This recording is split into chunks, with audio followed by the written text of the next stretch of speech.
the past 15 years, several cities across Colombia have celebrated a car-free day. Motorists are encouraged to leave their cars at home and use other modes of transport. But as Michelle Begue reports, this eco-friendly initiative still generates mixed reviews. Bogotá's atmosphere, a city with more than 1.5 million cars, gets a break from car exhaust fumes the first Thursday in the month of February to celebrate Car-Free Day.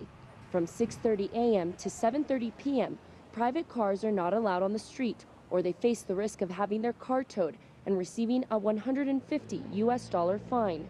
It is a day of reflection for citizens as they put on their walking shoes, use a bicycle or public transportation.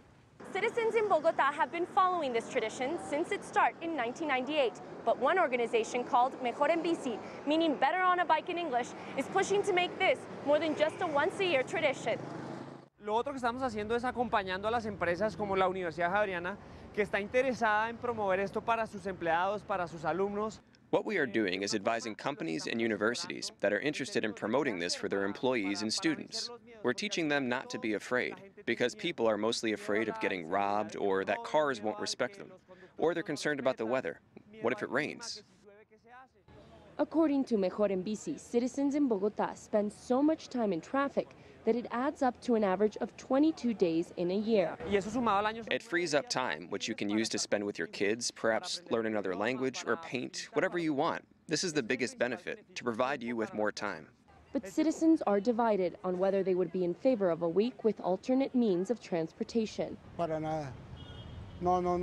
don't agree with it. There are people whose livelihoods depend on a car, and I don't think this will help traffic.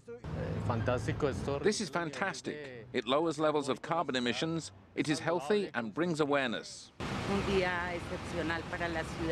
It is an exceptional day for the city. It helps the environment, and for health reasons, it is perfect. Throughout the day, the Bogotá District Secretary of the Environment will measure various gas emissions to see the effectiveness of a day without cars. In 2013, nitrogen emissions were reduced by 15%, and sulfur dioxide emissions were reduced by 46% in comparison to days with normal traffic. Michelle Begue, CCTV, Bogotá, Colombia.